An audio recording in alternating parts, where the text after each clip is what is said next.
Hey, everybody. Welcome back to the Benefits Cooldown with myself, Eric Silverman, and Ed Lagande. Yup, again, another week. That's Ed. Can you believe it?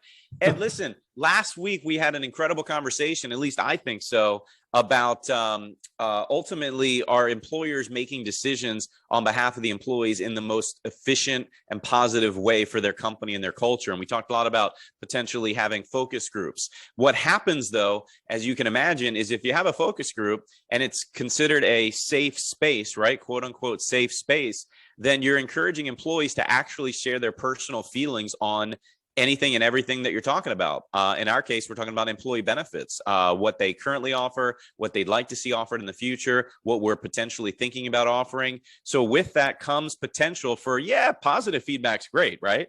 But it brings potential negative feedback. So if you're a benefits advisor and your employer just heard some negative or not so perfect news from the employee focus group with respect to feedback, what would you say, or how would you guide that employer with respect to making decisions on benefits and potential culture issues? That's a great question. And before you even get the feedback, first of all, as employers, I think that's incredible that you've even taken the moment, the time, the effort to even get the feedback in the first place, right? You're spending all this money on benefits. It's your second, most expensive line item at the end of the day, from the moment someone's hired to the moment that they decide to part ways. You definitely want to see how much engagement you're really getting out of it. So, what I urge employers to do is kind of paint this brush of, this is going to be a constructive experience at the end of the day. So yes, I would expect that there would be some negative feedback at the end of the day, but that just creates more and more opportunity, because at the end of the day, you don't know what you don't know. One of the things that we talked about in our last session together, Eric, was, as employers or as HR or C-suite or things of that nature in these roles, you're tasked with obviously making the ultimate decision at the end of the day of what to offer to employees. However, we don't necessarily always have to do it from a blind perspective. So by getting that feedback, negative, but I would again say that it's more constructive than negative. And of course, that positive feedback is great as well. Lets you know that you're doing a great job. But at the end of the day, now you know what you didn't know yesterday. So then it's nice to take a moment to, one, you've created a wonderful outlet with your employees, to give them that voice at the end of the day, to feel like they're part of the overall mission and benefit experience that directly affects them and their families, right? And then secondly, they also feel like their voice is being heard, right? So the other thing I urge us all to do when we do these, whether it's focus groups like we talked about last week as well, or surveys or things of that nature, is be prepared to take action afterwards as well, right? Nothing's worse than filling out a survey, nothing changes, and then you have another survey later on when nothing's changed and there's no results being shared with the team at the end of the day. So again, my recommendation and solution is not to see it as negative in the first place, right? We get to choose what lens we view life through, see it as constructive.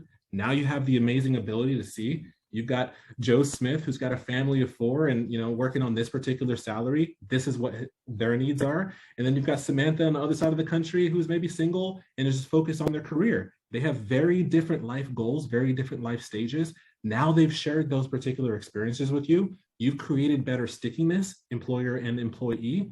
And now you could look at your overall benefit package together and see, what can we do as employers to enhance their experience, right? But what do you think, Eric?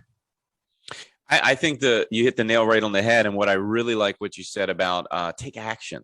So often as employees, I think they feel like it's lip service, where the employer does a focus group or passes out a survey or does a digital survey monkey via email, and they take the time to respond. They take the time to share their feedback and how they'd like to see things get better or improve or change.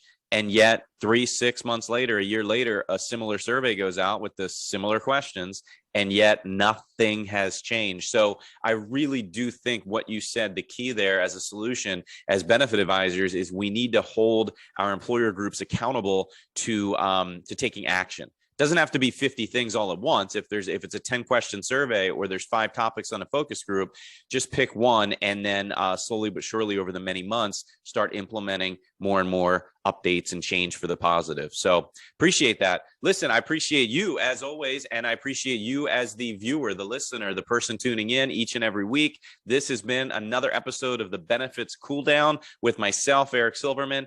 And that, my friends, of course, is the one, the only Benefit Broker of the Year 2021, Ed Legande. If you have any questions, thoughts, comments, or ideas, please leave them in the comments section below. And until next week, make it a great week. Thanks, Ed. Thanks, everybody. See you, everyone. See you next week.